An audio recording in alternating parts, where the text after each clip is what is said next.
આધી વારે મેં બલૂન લાવેલો તે ઉડાડ્યું ને તે હવામાં પંચર થઈ ગયું. પંચર થયો ને એટલે ડોક્ટરને બોલાવ્યો. अबे साले ડોક્ટર કે ઓપરેશન કરવું પડે. ઓપરેશન કર્યું ને તે ડોક્ટર કે પૈસા જોઈએ. અને પછી ડોક્ટરને મેં ઓનલાઈન જ પેમેન્ટ કર્યું. હલા લટ્ટા ઓનલાઈન પ્રેગ્નેન્ટ ના ઓનલાઈન પેમેન્ટ કરવાનું હોય.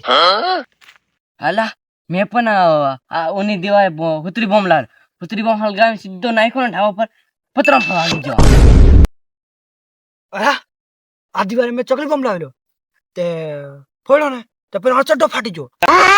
ચડ્ડામાં એક ડિવેટ અને બે મોટા મોટા બોમ્બ પડ્યા. અલા મેં પછી હોળી હલગાવી તે પછી પાણી મેં નાખી દીધું. પાણી નાખી દીધું ને એટલે મેં બેસી ગયો તો મેં પાણી મેં સસું લૂટે પાણી પછી તે ઘણું ના પછી મને જોવાનું